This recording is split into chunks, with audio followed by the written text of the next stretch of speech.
Back in 2013, Gallup dropped a bombshell. Only 30% of American employees felt genuinely engaged at work. For HR professionals, this was a wake UP call, a clear signal that disengagement was quietly eroding productivity and inflating costs across organizations. Fast forward over a decade, and you'd expect dramatic improvement. Engagement is now firmly on the corporate agenda, a bona fide buzzword. Yet the latest figures tell a sobering story. Engagement rates have barely budged, hovering around 31%. Why the stagnation? Too often, engagement has become a box-ticking exercise. Think perfunctory surveys that generate metrics but little meaningful change.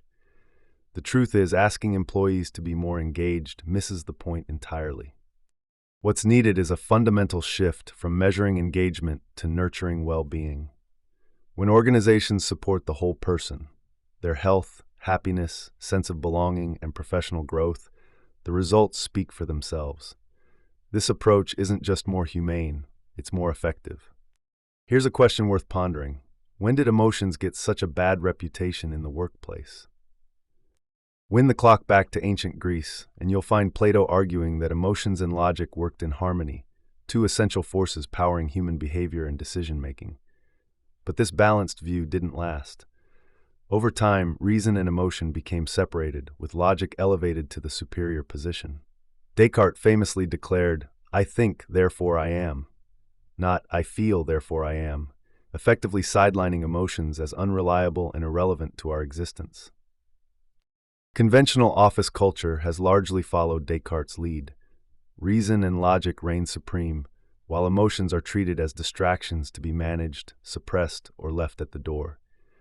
Feelings, in this view, have no place in professional decision-making. Except, research tells us something quite different. Scientists at the Salk Institute have demonstrated that even when we believe we're being entirely rational, our feelings are quietly steering our thought processes. Researchers at Yale go further, estimating that up to 95% of our decisions and behaviors are driven by emotion alone. This matters enormously in the workplace. What truly drives productivity, loyalty, well-being, and commitment isn't how managers make employees think, it's how they make them feel. Emotions aren't just background noise, they're valuable data. Stress, anxiety, fear, and worry corrode well-being and performance. Happiness, confidence, and a sense of importance do the opposite. They inspire and energize. So how do managers cultivate these powerful positive emotions? By caring about employees as whole people. This means creating opportunities for growth and development, offering coaching and support, building confidence, and showing employees how their work creates genuine impact. When organizations finally embrace emotions as central to workplace success, they unlock well-being's true transformative power. Here's a truth that sounds obvious but gets forgotten surprisingly often. Employees aren't robots. They're humans. Interesting, messy, imperfect, gloriously unique humans.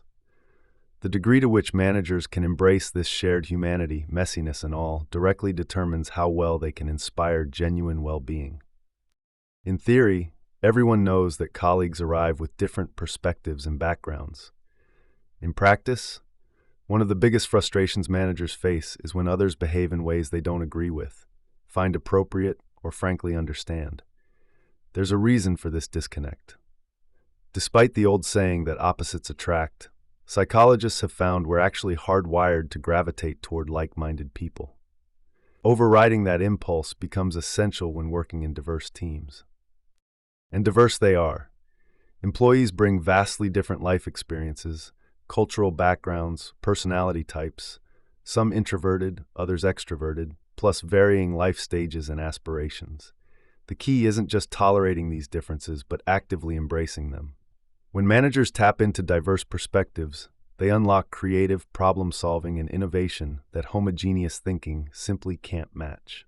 Remember, too, that everyone has a life beyond the office walls. Perhaps someone's navigating a divorce, supporting a child struggling at school, or caring for an elderly parent. Old-school corporate culture insisted people leave their troubles at the door. But showing compassion, expressing real interest, and making appropriate accommodations proves far more effective for fostering well-being and loyalty. People also aren't predictable. There's a lingering misconception that the workplace operates on pure rational objectivity. But employees don't just bring skills, ambition, and dedication to their desks. They bring fears, misperceptions, past experiences, and sensitivities, strong emotions that can sometimes hijack even the most level-headed professional. Understanding that workplace behavior isn't solely a response to work situations, but also reflects accumulated emotional baggage, transforms how managers lead. Try managing humans as robots, and progress stalls. Accept and embrace your team's full humanity, and watch well-being flourish. Picture a typical manager's day. They probably have reports to write, budgets to oversee, key stakeholders to placate, and roughly 1,000 unread emails lurking in their inbox. In this chaos, ensuring that team members feel deeply connected to each other probably sits somewhere near the bottom of the to-do list, if it's written there at all. But here's why it deserves top billing. A 2022 Gartner survey found something striking. When organizations intentionally help employees build relationships, those employees are 5 times more likely to be on a high-performing team and 12 times more likely to feel connected with their colleagues. Put simply, close relational bonds and the feeling that the organization genuinely values these connections are directly tied to employee health and happiness. The COVID-19 pandemic weakened these bonds considerably, and they need attention now more than ever. 30 years ago, nearly half of all Americans had a best friend at work. Today, only 1 in 5. This workplace trend mirrors broader social patterns: rising isolation, declining community participation, and fewer spontaneous interactions. We're more digitally connected, yet somehow more alone. Why does this matter so much? Because belonging, that feeling of being part of a larger group we're aligned with, where we make an important contribution, is fundamental to human flourishing. Social support consistently emerges as the greatest predictor of happiness and well-being, and a crucial source of resilience when times get tough. So what can managers do? Find creative ways to bring teams together beyond the standard video call. Embed meetings and gatherings with small rituals, perhaps opening check-ins, shared celebrations, or closing reflections. Sociologist Emil Durkheim called this social electricity, the energy generated when people come together in meaningful, repeated ways that strengthen collective bonds. When managers prioritize connection, they're not adding another task to an impossible list. They're investing in the foundation that makes everything else possible. Relationship expert Dr. John Gottman conducted a landmark study on what predicts whether married couples will stay together. His most intriguing finding: the ratio of positive to negative interactions. Thriving couples maintained a positivity ratio of roughly 5-to-1. For every negative interaction, there were 5 positive ones. What counted as positive? Showing genuine interest in a partner, maintaining regular open communication, listening attentively, praising and expressing appreciation, and working collaboratively on shared projects. Simple behaviors, yes, but powerful ones. Gottman's magic 5-to-1 ratio has since been found to apply to workplace relationships too. The challenge? Much of work involves inherently stressful elements: tight deadlines, difficult conversations about performance, demanding tasks, and necessary policy enforcement. But here's the thing: these workplace realities aren't incompatible with being a positive force in leadership. Managers can intentionally increase positive interactions by adopting Gottman-inspired strategies. Start meetings by acknowledging recent wins, however small. Make time for brief one-on-ones focused purely on listening to employees' ideas and concerns. Express specific, genuine appreciation, not generic praise, but recognition of particular contributions. Celebrate milestones and progress, not just final outcomes. Ask about employees' lives outside work and remember the details. These moments accumulate. Psychologist Barbara Fredrickson's Broaden and Build model explains why this matters so much. Positive emotions don't just feel good in the moment. They fundamentally expand our thinking and build lasting resources. When employees experience positivity, their creativity increases, they problem solve more effectively, and they build stronger relationships. This creates an upward spiral. Positivity generates more positivity, which generates better performance, which creates more opportunities for positive recognition. The workplace will always contain stress and challenge. That's not going away. But when managers consciously cultivate a 5-to-1 positivity ratio, they create an environment where employees don't just survive the difficulties, they genuinely thrive despite them. Curious leaders don't just ask better questions. They build stronger teams, spark innovation, and create workplaces where employees genuinely thrive. When managers embrace curiosity, they signal that learning matters more than always having the right answer, and that openness trumps rigid certainty. The payoff? Higher engagement, better problem solving, and a culture where well-being naturally flourishes. We all enter the world extraordinarily curious. It's what allows us to learn, grow, develop, even survive.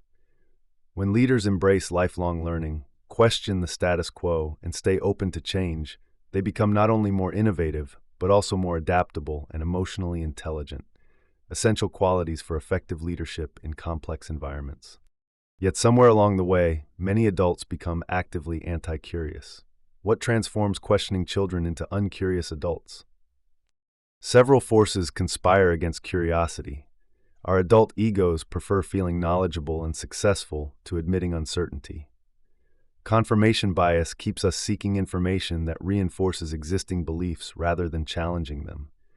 There's also the fear of appearing stupid, particularly acute in professional settings where competence feels like currency. Admitting you don't know something can feel dangerously vulnerable. But curiosity requires exactly that vulnerability. It means listening attentively, which research suggests most people struggle with dramatically. Studies show we listen with only about 25% effectiveness, distracted by devices, preoccupied with formulating our own responses, more concerned with sharing our perspective than absorbing someone else's. Committing to curiosity means committing to wholehearted listening. Not just telling employees their perspective is valued, but actively showing them through sustained attention and actual engagement with their ideas. When people feel truly heard, they recognize their perspective matters.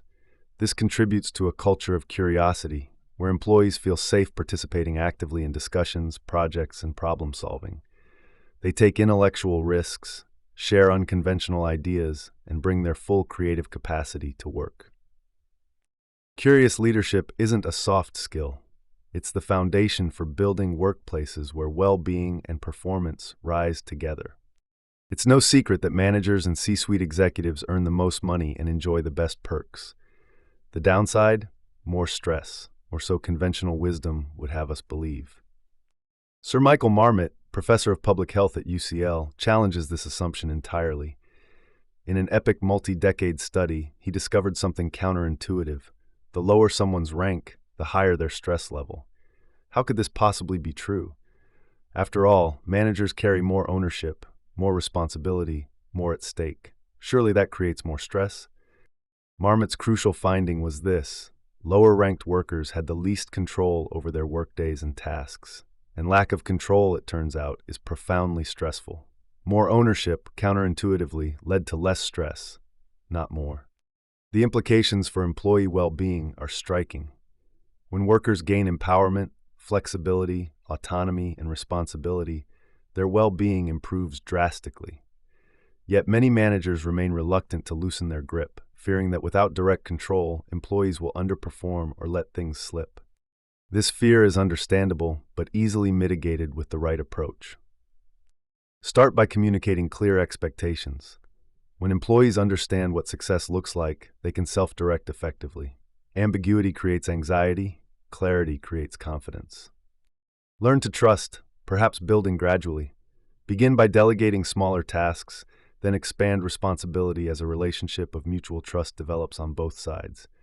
Trust isn't given blindly, it's earned and extended incrementally. Measure performance and share metrics openly. Transparency about how work is evaluated removes uncertainty and empowers employees to self-correct and improve. Be flexible about when and where employees do their work. Rigid schedules and locations often serve managerial convenience rather than productivity or well-being. Finally, schedule regular weekly check-ins. These aren't about micromanaging, but maintaining connection, offering support, and ensuring alignment. When managers loosen their grip strategically, they don't lose control, and they gain something far more valuable: a team of empowered, lower-stress employees who perform better and feel more invested in their work. In the early 2000s, Microsoft implemented a performance management system called stack ranking. Here's how it worked. Managers were forced to rank employees against each other, with a fixed percentage destined for the bottom, regardless of actual performance. The result? A brutal internal competition where colleagues became rivals. Teamwork disintegrated as employees sabotaged each other to avoid the dreaded bottom ranking. Talented people fled in droves. Microsoft had inadvertently created the opposite of a high-performing team. The lesson? We beats me every time. When teams are highly cooperative, other-oriented, and genuinely altruistic, both they and their organizations perform demonstrably better. Yet many workplaces still cling to star performer cultures that pit employees against each other in zero-sum competitions for recognition, bonuses, and promotions. There's a better way. Rather than celebrating individual stars while leaving others in the shadows, focus on collective achievement. Address underperformers not through public shaming or forced rankings, but through coaching, support, and genuine development opportunities. When someone struggles, the question shouldn't be, how do we rank them lower, but how do we help them improve? This collaborative approach isn't just nice, it's deeply rooted in human nature. Collaboration and mutual support are wired into our DNA, evolutionary instincts that allowed our ancestors to survive and thrive. Humans succeeded not as isolated individuals, but as cooperative groups who shared resources, protected each other, and solved problems collectively. When people work in groups that feel familial, where psychological safety and genuine care exist, something remarkable happens. They take intellectual risks, knowing failure won't mean isolation. They innovate freely, building on each other's ideas rather than hoarding their own. They make themselves vulnerable, admitting mistakes and asking for help without fear of judgment. Microsoft eventually abandoned stack ranking, recognizing the damage it caused. The shift toward collaborative, supportive cultures isn't just ethically sound, it's what unlocks teams' full potential and drives sustainable organizational success.